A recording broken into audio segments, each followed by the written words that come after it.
నాకు ఈ అవకాశం ఇచ్చినటువంటి దేవాదేవునికి వందనాలు, అలాగే సంఘ పాస్టర్ గారికి నా హృదయపూర్వక వందనాలు తెలియజేస్తున్నానండి. అలాగే చేరి ఉన్న సంఘానికి మీ అందరికి కూడా శ్రమకాల శిలువ దినాల శుభాకాంక్షలు తెలియజేస్తున్నాను. ఈరోజు మనం చెప్పుకునే పాఠము క్రొత్త నిబంధన. క్రొత్త నిబంధన అనే అంశం గురించి మనం ఈరోజు చెప్పుకోబోతున్నాం. ఏమిటి క్రొత్త నిబంధన, దీనిలో ఏం చెప్తున్నారు, అసలు క్రొత్త నిబంధన తీసుకురావాల్సిన అంశం ఏంటి అన్నది అన్నీ మనకు తెలిసిన విషయాలే. ఆ తెలిసిన దాంట్లో నుండి కొన్ని జాగ్రత్తగా కొన్ని అంశాలని మనం గ్రహించుకొని వాటిని మనం అన్వయించుకొని వాటి ప్రకారం మనం ఉంటున్నామా లేదా, మన ప్రార్థనా విధానం అనేది దేవుడు చెప్పిన విధంగా ఆ నిబంధనలో మన ప్రార్థన అనేది ఉంటుందా లేదా, ఆ నిబంధనను తొలగించుకొని మనం కొత్తగా చేస్తున్నామన్నది మనం అన్వేషించుకొని కొంచెం అనాలిసిస్ చేసుకొని దాని ప్రకారం మనం సరిదిద్దుకుని ఏర్పాటు చేద్దాం. ఈరోజు మన పాత నిబంధన గ్రంథంలో ఇర్మియా గ్రంథము 31 వచనంలో ఈ విధంగా రాయబడి ఉన్నది. ఇదిగో నేను ఇశ్రాయేలు వారితోనూ యూదా వారితోనూ క్రొత్త నిబంధన చేయు దినములు వచ్చుచున్నవి, ఇదే యెహోవా వాక్కు. సరే చూడండి, ఇక్కడ ఇది మొత్తం 31 నుండి 34 వరకు ఉన్నటువంటి ఇర్మియా గ్రంథం మొత్తం కూడా ఈ అధ్యాయంలో, ఈ 31 అధ్యాయంలో ఆయన దేవుడు తన ప్రజల యొక్క కష్టాల తర్వాత దేవుడు ఇచ్చే ఆదరణను మరియు మానవ నైతికతను మార్చే నూతన నిబంధన గురించినటువంటి విషయాన్ని సూచిస్తుంది. అంటే వాళ్ళ కష్టాలన్నింటి కూడా అయిపోయిన తర్వాత వాళ్ళకి ఆదరణ కలిగించడానికి, వాళ్ళకి నైతికంగా వాళ్ళ సామర్థ్యాన్ని పెంపొందించడానికి ఆ యేసు ప్రభు వారిలో దేవుడిని యెహోవా చూపించే ప్రేమను ఇది తెలియజేస్తూ ఉంటుంది అనమాట. ఇక్కడ మనం ఒక్కొక్క దాన్ని జాగ్రత్తగా చూసినట్లయితే ఆయన అంటున్నాడు, మొట్టమొదటి మాటే ఇదిగో అన్నాడు. ఇదిగో అంటే ఏంటి అర్థం? ఇదిగో అంటే అర్థం ఏంటి? మనం ఏదైనా పరధ్యానంగా ఉంటే ఇదిగో నిన్నే పిలిచేది అంటాం కదా, మామూలుగా చెప్పుకుంటూ వెళ్తాం. కానీ కొంచెం పరధ్యానం ఉంటే ఏమంటాడు ఎవరైనా సరే, నిన్నే ఇదిగో నిన్నే పిలుస్తున్నావు అంటారు కదా.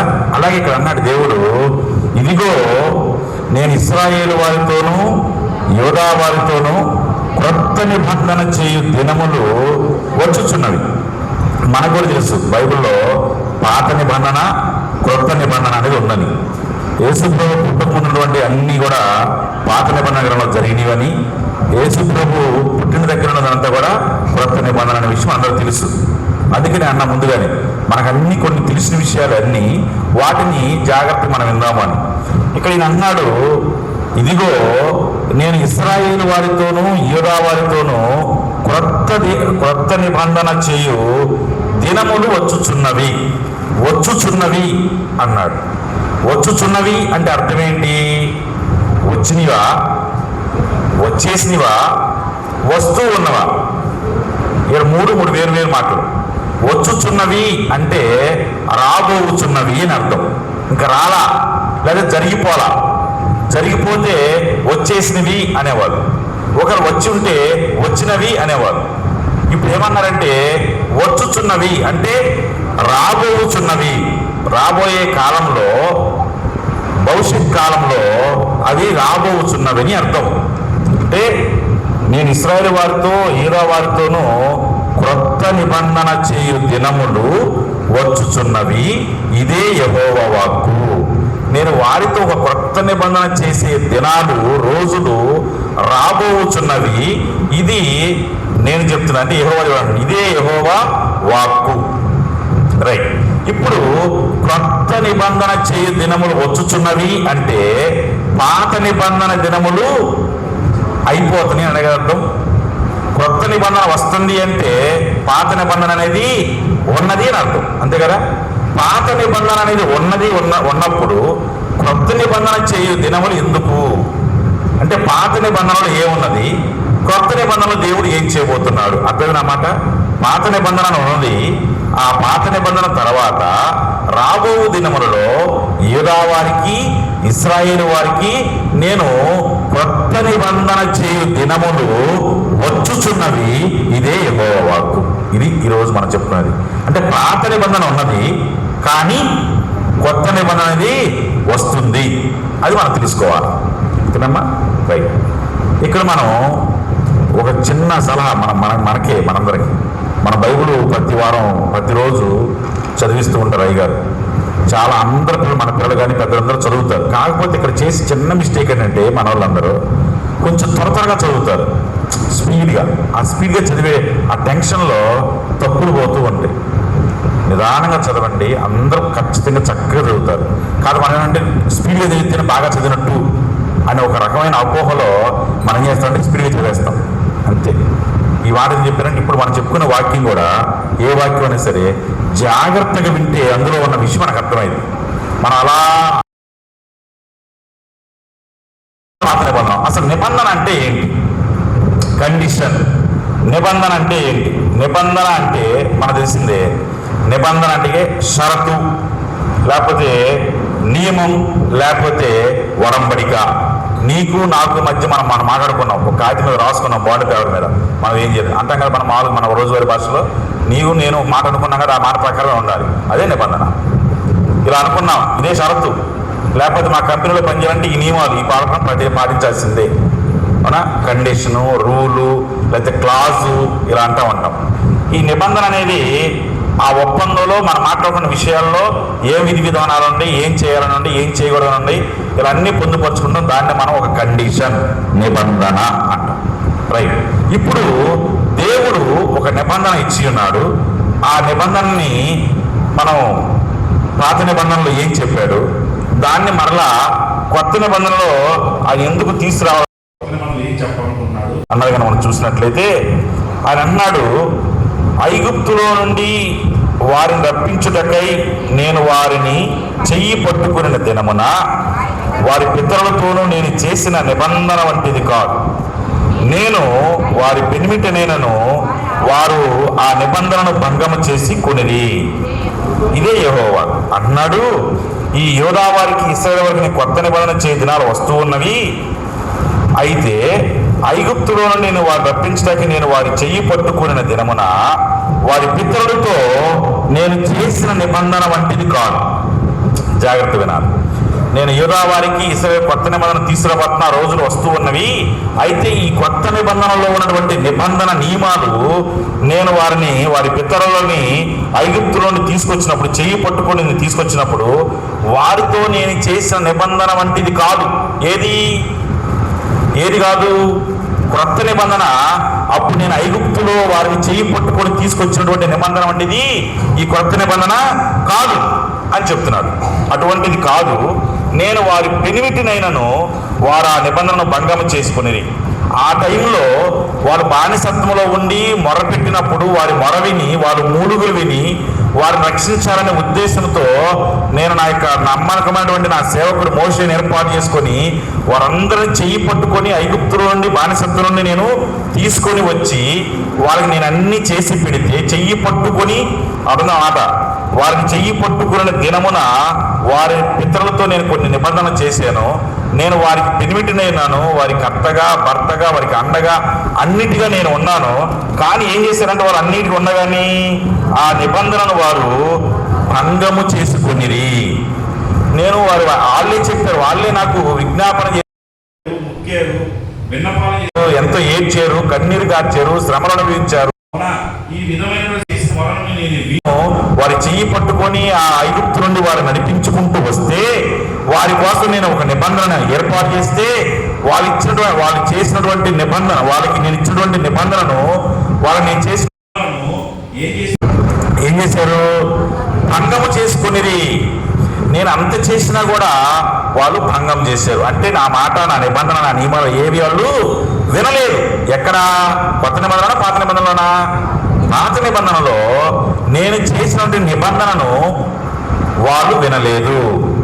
వాళ్ళు చక్కగా చెయ్యి పట్టుకుని నడిపించి, వాళ్ళకి అన్ని ఇచ్చి, వాళ్ళకి ఆహారం ఇచ్చి, నీరిచ్చి, పగలు మేఘస్తంభంగా, రాత్రి అగ్నిస్తంభంగా వాళ్ళకి అన్ని ఏర్పాటు చేసి, ఇలా ఉండండి, ఇలా ఉండబాకండి, ఇలా తినండి, ఇలా తినబాకండి, ఇలా ప్రార్థించండి, ఇలా ప్రార్థించబాకండి అని నేను అన్ని నియమాలు వాళ్ళకి పెడితే, అవన్నీ నేను వాళ్ళకి పెనిమిటినైనట్టు అంటే ఇంటికి యజమానుడు ఎలా అయితే వండి మనల్ని కాపాడుతూ ఉంటాడో మన తండ్రి, అలా నేను వాళ్ళకు ఉండి వాళ్ళకి చేసి పెడితే ఆ నియమ నిబంధనలు అన్నిటిని వాళ్ళు భంగం చేశారు, ఏది వాళ్ళు పాటించలేదు. ఇదే యెహోవాకు అన్నాడు. అలా నియమ నిబంధనలు అవి పాటించలేదు కాబట్టి నేను రాబో దినాలలో యూదా వారికి, ఇశ్రాయేలు వారికి క్రొత్త నిబంధన నేను ఇస్తాను అన్నాడు.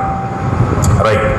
ఇప్పుడు ఈ పాత నిబంధనలో దేవుడు ఇచ్చినటువంటి, మన చిన్నప్పుడు వింటున్నాయే, ఈ పాత నిబంధనలో దేవుడు ఇచ్చిన నిబంధన ఏంటి, ఆ కండిషన్ ఏంటి, ఏమి నిబంధన ఆయన చేశాడు, వీళ్ళు ఏమి వినలేదు, ఎలా చేశారు అన్నది అలా కొంచెం చెప్పుకుంటూ వెళ్దాం.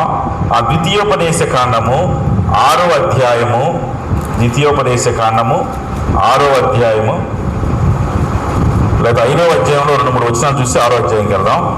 5వ అధ్యాయం మొదటి వచనం నేను చదువుతాను, వినండి. మోషే, ద్వితీయోపదేశ కాండము 5వ అధ్యాయం మొదటి వచనం.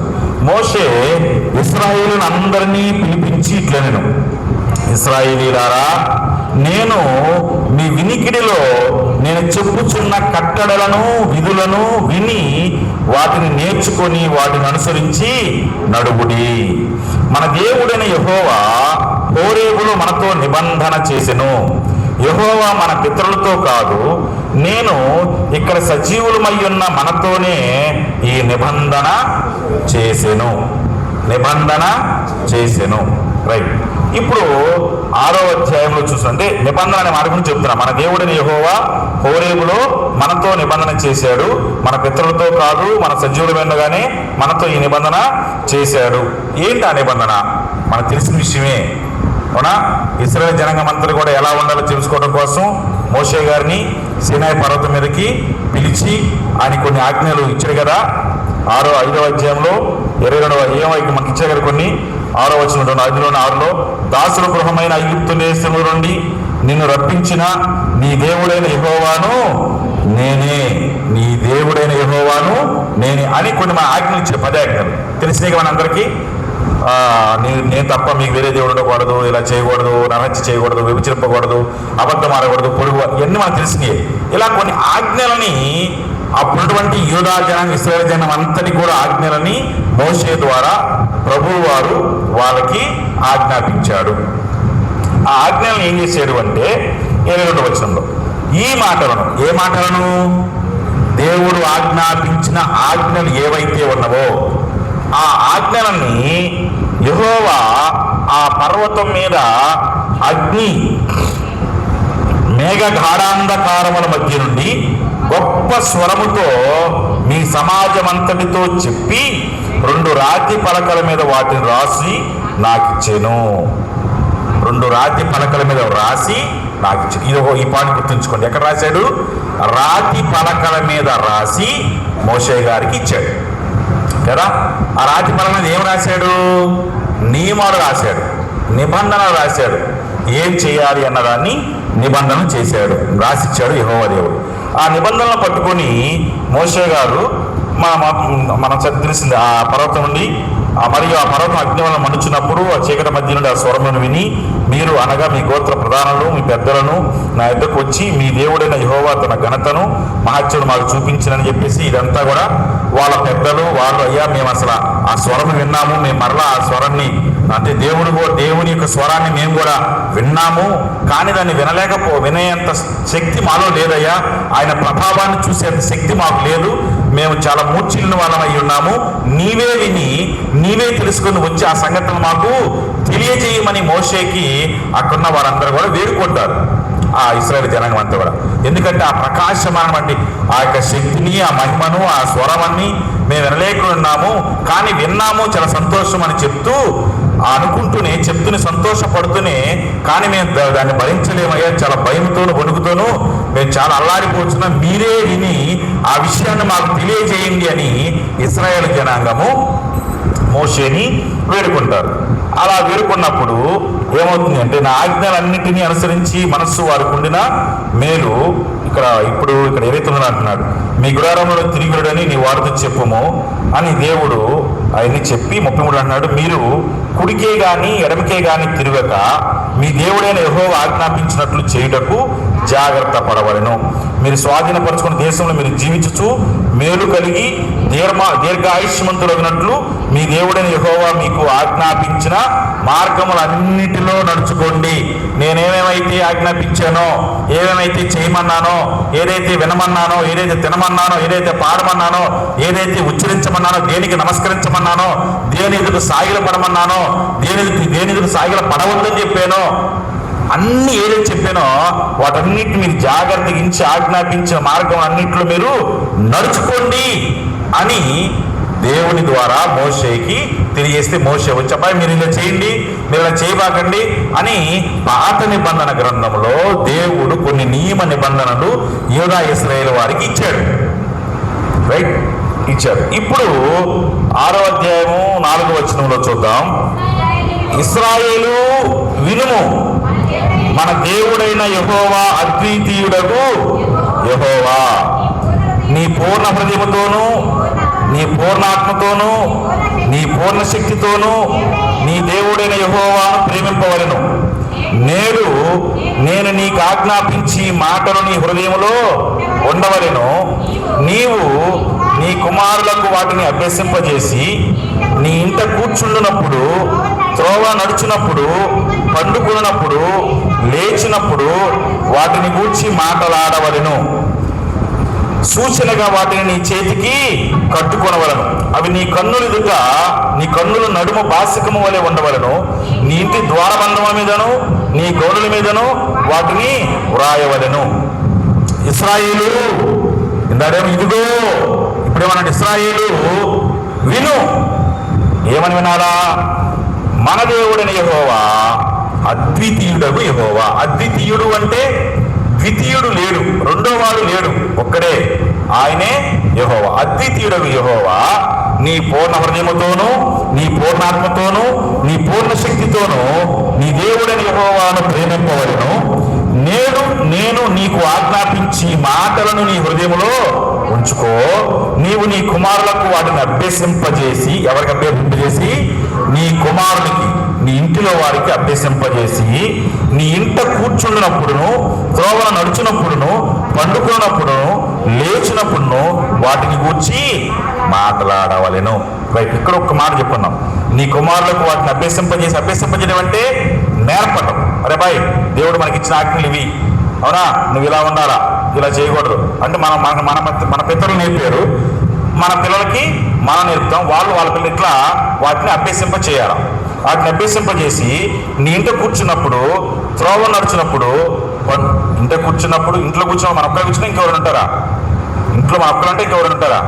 మనతో పాటు మన కుటుంబ సభ్యులు ఉంటారు. ఇంట్లో కూర్చున్నప్పుడు, అలాగే త్రోవను నడుస్తూ ఉన్నప్పుడు, త్రోవలో మన ఒక్కరితే మిగతా నడుస్తారా? మిగిలిన వాళ్ళు కూడా నడుస్తూ ఉంటారు. త్రోవ నడుస్తున్నప్పుడు, అలాగే పండుకున్నప్పుడును, అలాగే లేచినప్పుడును వాటిని గురించి ఏటిని గురించి మాట్లాడాలా? దేవుడైతే ఏదైతే నిబంధన ఇచ్చారో, ఏదైతే ఎలా ఉండమన్నాడో వాటన్నిటినీ మన తోటి వారితో, మనతో ఉన్నవారితో, మనతో నడిచేవారితో, మన దగ్గర ఉన్నవారితో, అవునా, మన ఇంట్లో ఉన్నవారితో, వారందరితో మనం ఏం చేయాలంట? వాటిని గురించి మాట్లాడవలను. వాటికి సూచనగా నీ చేతికి వాటిని కట్టుకో. అలాగే నీ కన్నుల నడుమ బాసికము వలె వాటిని ఉంచుకో, చేతికి కట్టుకో. అలాగే బాసికం కడతారు కదా, మన పెళ్ళిళ్ళు కడతా ఉంటారు హిందువులు.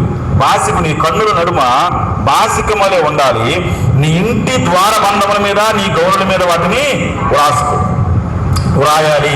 రైట్, ఇక్కడ ఇచ్చినటువంటి ఆజ్ఞ నీవే కాదు, నువ్వు తెలుసుకోవటమే కాదు, నీ పక్కన ఉన్న వారికి, నీతో ఉన్న వారికి, నీ కడుపును పుట్టిన వారికి, నీ కుటుంబంలో ఉన్న వారికి, నీతో పాటు పనిచేస్తూ ఉన్న వారికి, అవునా, ఇలా వీరందరికీ కూడా నీ ఏదైతే నియమ నిబంధనలు ఉన్నాయో వాటన్నిటిని చెప్పవలసిన బాధ్యత నీదే. నువ్వు ఒకరికి చెప్పకపోతే నీకు మళ్ళీ శ్రమ, నువ్వు చెప్పాలా. ఈ నియమాలు నిబంధనలు ఇవన్నీ కూడా నువ్వు చెప్పాలి. చెప్పి వాటిని మరలా నీవు వాళ్ళకి చెప్తున్నావేమో, నువ్వు చేతికి కట్టుకో అయ్యే నియమాలు. అలాగే నీ కన్నుల నడుమ బాసికం వలె వాటిని ఉంచుకో, అవునా, నీ గౌరుల మీద రాసుకో, నీకు ద్వారబంధల మీద రాసుకో. ఎక్కడ ఏది కూడా మర్చిపోకుండా నువ్వు నీ చేతికి ముందు నువ్వు కట్టుకొని నీ పిల్లలకి, ఇంట్లో అందరికీ ఈ నియమ నిబంధనలు అన్నీ కూడా చెప్పాలి. రైట్, చెప్పవలెను. ఇప్పుడు మరల వెనక్కి వెళ్దాం. ఇర్మియా గ్రంథము 31వ అధ్యాయము. ఇర్మియా గ్రంథము 31వ అధ్యాయము 31వ వచనంలో అక్కడ నుండి అది కాకుండా కిందకి వెళ్దాం. నేను వారి పిరిమిట్నైనా ఆ నిబంధన వాళ్ళు భంగం చేసి కొనిది ఇదే యెహోవా కదా. రైట్, ఇప్పుడు ఈ మాటలు, ఈ దినములైన తర్వాత నేను ఇశ్రాయేలు వారితోనూ యూదా వారితోనూ చేయబోవు నిబంధన ఇదే, వారి మనస్సులలో నా ధర్మ విధి ఉంచెదను, వారి హృదయం లేదా దాన్ని వ్రాసేదను, ఇదే యెహోవా. రైట్, ఇందాక మాట కొంచెం మార్పు ఏం లేదు. ఈ దినములైన తర్వాత, ఏ దినములైన తర్వాత? ఫస్ట్ చెప్పాడు కదా, నేను ఇశ్రాయేలు వారితో యూదా వారితో కొత్త నిబంధన చేయు దినములు వచ్చుచున్నాయి, కొత్త దినములు వచ్చుచున్నవి అన్నాడు. ఇప్పుడు అన్నాడు 33లో, ఈ దినములైన తర్వాత అంటే ఇప్పుడు జరుగుచూ ఉన్న దినాలు, పాత నిబంధన కాలంలో ఏదైతే ఉన్నాయో ఈ పాత నిబంధన కాలంలో ఈ దినాలు ఇప్పుడు జరుగుతున్న దినములు అయిపోయిన తర్వాత ఇశ్రాయేలు వారితోనూ యూదా వారితోనూ చేయబోవు నిబంధన ఇదే. ఏది? ఏ నిబంధన? ఇప్పుడు కొత్త నిబంధన.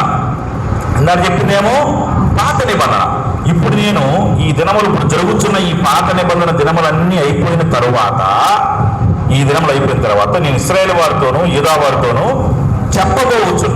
చేయబోచున్న నిబంధన ఇదే.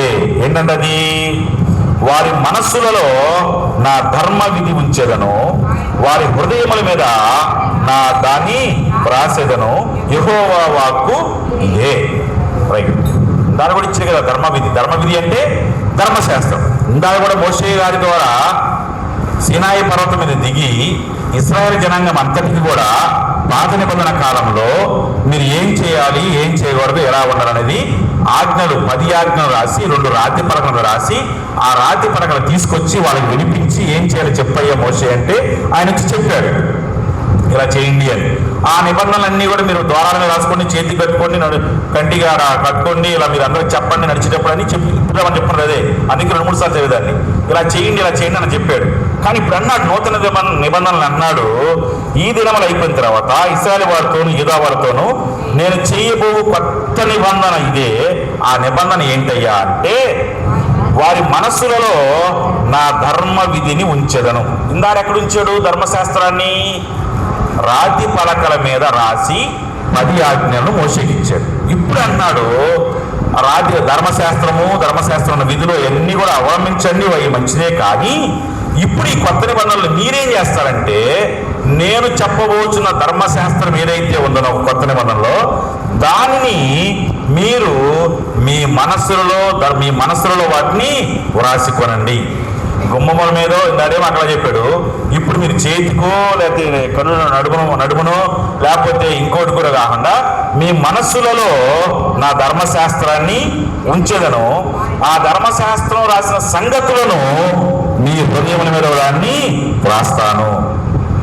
మీ మనస్సుల్లో రాస్తాను, మీ హృదయంలో దాన్ని వ్రాస్తాను. ఇందాడేమో రాతి పలకల మీద వ్రాసి వాటిని చేయమని చెప్పిన దేవుడు అన్నాడు కొత్త నిబంధనలో, మీ హృదయమే నా ఆలయము, మీ హృదయమే నా సన్నిధి, మీ హృదయమే నేను ఇచ్చినటువంటి ధర్మశాస్త్రము. కాబట్టి నేను చెప్పే నియమ నిబంధనలన్నీ కూడా కొత్త నిబంధన కాలంలో ఆ ధర్మశాస్త్రాన్ని మీ హృదయాల మీద ఉంచుకోండి, మీ మనసుల్లో వాటిని రాసుకోండి. ఆ మనస్సుల్లో రాసుకొని ప్రతిసారి చెయ్యి చూసుకోవాల్సిన లేదు, ఇక ఈ భాషను చూసుకునే అవసరం లేదు, ఎక్కడ చూసుకునే అవసరం లేదు. ఎక్కడ చూడాలి ఇప్పుడు మనకి? మన హృదయంలోనే చూడాలి. రైట్, ఇంక చాలా ఈజీ. ఇప్పుడు పుస్తకం తీయ అవసరంలా. అంతకుముందు అయితే మన ధర్మశాస్త్ర గ్రంథాన్ని విప్పాలా, ఏం చేయాలో ఏం చేయకూడదో మనం చూడాలా. ఇప్పుడేమన్నాడు దేవుడు, నూతన నిబంధనలను అలా ఏం చేయొద్దు, నీ హృదయం అనే పలక మీదే వాటిని రాసుకో, నీ మనసులో వాటిని ఉంచుకో, వాటిని ఉంచి దాని ప్రకారం చెయ్యి, ఇదే యెహోవా వాక్కు అన్నాడు. ఇది తేలికే కదా? అస్సలు తేలిక కాదు. ఇంకా అదన్నా అయితే ఏది పాత నిబంధన కాలంలో అయితే నేను ఈ పని చేస్తాను, ఈ పని అవునో కాదు కాబట్టి యాజకుడు దగ్గరికి, అయ్యా నేను ఈ పని చేయబోతున్నాను, ఇది ధర్మశాస్త్రంలో ఉందా లేదా, చెయ్యొచ్చా చేయకూడదా అనేది ఉండేది. ఇప్పుడు డైరెక్ట్గా ఆ బుక్ని మనకి ఇచ్చేసాడు దేవుడు, మన హృదయంలోనే ఉంది. ఇప్పుడు ఎక్కడ సంఘర్షణ జరిగింది అంటే మన మనస్సే మనకి చెప్తూ ఉంటుంది. ధర్మశాస్త్రం దేవుడు నీకు ఇచ్చాడు కదా, ఇక్కడ ప్రతిరోజు చెప్తూ ఉన్నారు కదా అయ్యగారు, ఈ పని చేస్తా ఉన్నప్పుడు మన మనసు గర్తిస్తూ ఉంటుంది. అబ్బాయి నా హృదయంలో దేవుడు చెప్పిన ధర్మశాస్త్రం ప్రకారం చేస్తున్న పని తప్పు, ఈ మాట్లాడుతున్న మాటలు తప్పు, నువ్వు చేస్తున్నటువంటి అబద్ధం తప్పు, నువ్వు చేస్తున్నటువంటి ఇది తప్పు అని ఎప్పటికప్పుడే మనకి అప్పటికప్పుడే స్పాట్ వాల్యూషన్ జరిగిపోతుంది. అయినా కూడా లెక్క చేయి. సరే, ఇప్పుడు ఏమన్నా అంటే దేవుడు ఈ కొత్త నిబంధనలో ఈ ధర్మశాస్త్రాన్ని ధర్మవిధిని మన హృదయం మీద వ్రాసి ఉంచాడు. అర్థమైందా? పాత నిబంధనలోనేమో రాతిపరంగా రాస్తే, నూతన నిబంధనలోనేమో మన హృదయాల మీద రాశాడు. నెక్స్ట్ వచనంలో 34లో నేను వారికి దేవుడినయ్యుందును, వారు నాకు జనులగుదురు, వారు మరి ఎన్నడూను యెహోవాను గూర్చి బోధనందుదము అని తమ పొరుగు వారికి కానీ తమ సహోదరులకు కానీ ఉపదేశం చేయరు. ఈ మాట గుర్తుంది మీకు? ఇది నా జనులు అవుతారు, వారు మరి ఎన్నడూను యెహోవాని గురించి బోధనందుదము అని తమ పొరుగు వారికి కానీ తమ సహోదరులకు కానీ ఉపదేశము చేయరు. ఇందాక చెప్పాడు, నీవు నీ బిడ్డలకి అభ్యసింపజేసి త్రోవ నడిచినప్పుడు, నువ్వు పండుకున్నప్పుడు, అవునా, నడుస్తూ ఉన్నప్పుడు, నువ్వు లేచినప్పుడు అవన్నిటినీ గుర్తు చేసుకో, మీతో పాటు ఉన్న వాళ్ళందరికీ నువ్వు చెప్పు అన్న దేవుడు ఇక్కడ అన్నాడు. ఏమన్నాడంటే యెహోవాని గురించి బోధనందుదము, బోధని వందుదము అని తమ పొరుగు వారికి కానీ తమ సహోదరులకు కానీ ఉపదేశము చేయరు. ఎందుకని ఉపదేశం చేయరు? ఇందాడేమో మోషేకి చెప్పి, మోషే నువ్వు చెప్పయ్యా అన్నాడు. ఆ చెప్పిన విషయం మీరు అందరూ కూడా పాస్ చేసుకున్నాడు. ఇప్పుడు అన్నాడు, ఒకరికొకరు చెప్పుకోకపోయినా ఆ ధర్మశాస్త్ర విధులను, ధర్మశాస్త్రం విషయాలని, ధర్మశాస్త్ర నియమాలని ప్రతి మనిషి యొక్క హృదయం అనే పలక మీద నేను ఆల్రెడీ రాశాను. ప్రతి మనిషికి ఇచ్చేసిన పుస్తకం అది మీ దగ్గరే ఉంది. అవునా? ఆడు వెంటనే అందుకనే ఆ చనిపోయిన ధనవంతుడి ఒక్కసారికి నాకు టైం ఇవ్వయ్యే, నేను వెళ్ళి నా సహోదరులు పైన ఉన్నారు వాళ్ళని చెప్పుకొని వస్తాను మారంటే అవసరం లేదు. అక్కడ చెప్పేవాళ్ళు చాలా మంది ఉన్నారు, అది కూడా తెలుసు, అది గ్రహించాలి మనం. అదేనా నాకు ఎవరు చాలా మంది ఎదురు చేసేస్తూ ఉంటారు, తప్పుని చేసిన తప్పుని ఇలా చేయకూడని విషయం నాకు ఎవరు చెప్పలేదు, నాకు తెలియదు, ఆయన నాకు చెప్పలేదు అంటాం. ఇక్కడ అన్నాడు, ఎవరు కూడా ఎవరికి బోధనందము తమ పొరుగు వారికి కానీ తమ సోదరులు కానీ ఉపదేశము చేయరు. ఏమి చేయవసరంలా, దేవుడే నీకు మనసునిచ్చాడు, హృదయం అనే మనసునిచ్చి ఆ పలక మీద ఏమి చేయాలో, ఏమి చేయకూడదు, ఏమి చదవాలో, ఏమి చదవకూడదు, ఏమి చూడాలో, ఏమి చూడకూడదు, ఏమి తినాలో, ఏమి తినకూడదు అన్నీ రాసిచ్చాడు. వాటిని మనం ఆ క్వశ్చన్ వేసింది కంపల్సరీ. మన మనసు తప్పు చేస్తున్నప్పుడు నిన్నైనా నన్నైనా కంపల్సరీ క్వశ్చన్ వేసింది, ఒరే నువ్వు ఈ తప్పు చేస్తున్నావురా, కొంచెం ఒకసారి ఆలోచించి చేయకూడదు కదా మనం అన్నప్పుడు ఒక్క క్షణం ఆగి నిజమే కదా అనుకుంటేనేమో పర్లేదు, కాదులే ఇప్పుడు ఈ రోజుకి చేసేద్దాం అంటేనేమో ఆ పాపను మనం ఎప్పటినే చేసేస్తాం. మనలోనే ఉంది ధర్మశాస్త్రం, దాని ప్రకారం చేయమని దేవుడు చెప్తున్నాడు. ఇక్కడ ఇంకో మాట అంటున్నాడు, ఏంటి అంటే నేను వారి దోషములను క్షమించి వారి పాపములను ఇక ఎన్నడూను జ్ఞాపకము చేసి కొనను గనుక అల్పులేమి గనులేమి అందరూ నన్ను ఎరుగుదురు, ఇదే యెహోవా. అదే అన్నాడు దేవుడు. ఇందాడే మీరు ఎవరు ఉపదేశించే అవసరం అందరూ హృదయం రాశాను, నేను వారి దోషములను క్షమించి వారి పాపమును ఇక్కడ ఎన్నడూను జ్ఞాపకం చేసుకొనను గనుక అల్పులనేమి గనులేమి అందరూ నన్ను ఎరుగుదురు, ఇదే యెహోవాకు. నేను మీ పాపములను అంటే ఎప్పుడైతే మీరు మీ హృదయంలో రాసిన ధర్మశాస్త్రాన్ని అనుసరించి మీకు మీరు పరీక్షించుకొని మిమ్మల్ని పరిశీలించుకొని దాని ప్రకారం నడుచుకుంటే మీరు అంతకు ముందు చేసిన పాపాలు, దోషాలు, నేరాలు ఏవైతున్నాయో వాటన్నిటిని నేను జ్ఞాపకము చేసి కొనను. కాబట్టి అవన్నీ తీసివేసి అల్పులేమి గనులేమి అందరూ కూడా నన్ను గుర్తెరుగుతారు, ఇదే యెహోవా వాక్కు కదా, అదే యెహోవా వాక్కు. ఆ యెహోవా వాక్కును బట్టి మనము మన హృదయంలో ఉన్న ధర్మశాస్త్రం ఏదైతే ఉందో ఆ ధర్మాన్ని, ధర్మ విధిని అనుసరించి మనం చేసే ప్రతి పనికి ఆలోచించుకొని ఒక నిమిషం ఆలోచించి, దేవా నేను ఈ విషయంలో సంఘర్షణలో ఉన్నాను ప్రభువా, దయతో నన్ను ఒకసారి ఈ సంఘర్షణ నుండి బయటపడి ఏం చేయాలో అర్థం కావట్లేదని ఆయనకే చెప్పి ఆయన ద్వారా ఆ సంఘర్షణకి లేదా ఆ యొక్క విషయానికి, సమస్యలకి మనం జవాబు కోసం చూసి ఆయనకి ప్రార్థిద్దాం. అలాగే మత్తయి సువార్త 26 మనం చదువుకున్న ప్రకారంగా యేసు ప్రభువు ఆ రోజు ఆ రొట్టెని విరిచి ఆ నూతన నిబంధన రక్తము మనకు అందించాడు. ఆ రొట్టెను విరిచి, ఇది నా శరీరము, దీనిని మీరు తినండి, ఇది నా కొత్త నిబంధన రక్తము, ఇది మీరు త్రాగండి. ఈ రక్తము ఈ శరీరము మీకోసమే నేను విరవబడ్డాను, కొట్టబడ్డాను, ఈ రక్తము మీకోసమే నేను ఇచ్చాను, దీన్ని ఇలా చెయ్యండి అని చెప్పి మనకు ఒక నూతన నిబంధన మనకు అందించాలి. నూతన నిబంధన రక్తంలో మనం కడగబడ్డాం. ఆ కడగబడిన వారు ఎలా ఉండాలో చూద్దాం. అవునా? ఈ నూతన నిబంధన ప్రకారంగా మనం అనుసరించి దేవునికి ప్రియమైన ఇచ్చిన బిడ్డలుగా ఉండి ఈ శ్రమకాల శిలువ ధ్యానాలలో ఏమి చేయకూడదన్న తీసివేసి దేవుడిచ్చిన ధర్మశాస్త్రాన్ని మనం హృదయం అనే పలక మీద మనం రాసుకుందాం. దేవుడి మాటలను దీవించునుగాక. థ్యాంక్ యూ, ధన్యవాదాలు. నేను అన్ని చెప్తున్నాను కానీ అయ్యగారి చేత ఒక మాట అనిపించుకోలేకపోతున్నా. ఆ మాట అనిపించుకోవడం కోసం నేను ఈరోజు ఫాస్ట్ ఏంటంటే సమయానుకూలంగా వాక్యం చెప్పాడు అనే మాట నేను అనిపించుకోవట్లేదు కాబట్టి ఈరోజు 8:30కి అవజేయాలని త్వరగా ముచ్చాను. మీ అందరూ కూడా వందనాలు. గతంలో సమయం గురించి మాట్లాడాం కానీ ఈసారి మాట్లాడలేదు. నేను గతంలోనే చెప్పాను, ఏదైనా చక్కని వర్తమానం అందించినటువంటి కిషోర్ మాస్టర్ గారికి నిండు వందనాలు తెలియజేస్తున్నాను. అందరము చిన్నదాము.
కానిచ్చినాను ఇప్పుడు వరకు పెట్టేనాకండి మీకు అందరూ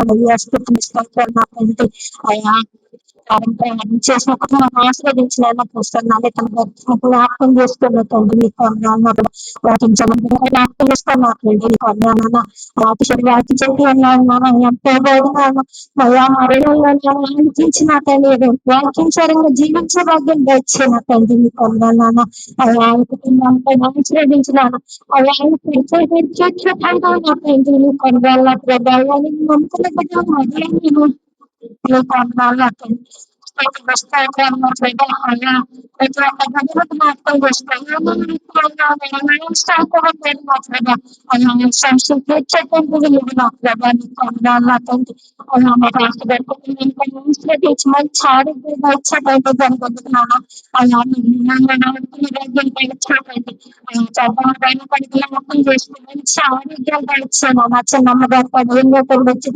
డ్యూటీలో కూడా మీ పాత్రలు మాట్లాడే దేవాన్ని పొందాలంటే అలా ప్రతి ఒక్క బిడ్డలు చిన్నబిడ్డలు సౌకర్య బిడ్డలు అందరికీ ప్రార్థన చేస్తున్నాను అలా పరిస్థితి పరిస్థితి రాసి మంచి అద్భుతంగా వచ్చిన ప్రార్థనలు తేలిగ్గా వచ్చినాను మంచి మంచి వంశ సహాయం తెచ్చేటండి అలా తల్లిదండ్రులకి పేరుకు తీర్చకండి నాన్న మీ పేరుకు తీర్చు పేరుకు తీర్చకండి నువ్వు మాట్లాడాను నాన్న పొందాలంటే Berdasarkan keterangan mereka, ada sejauh dari kedua baik sakit selatan dalam program atau jangan sesuatu mereka bekerja dengan apa dan sesuatu kedua di program atau musim kita menggunakan gestur materi alam penemuan yang pesan kecil sangat pada perkembangan tradisi pada alam penciptaan alam cari dan sebuah program atau alam yang dari suatu pada binatang gestur mana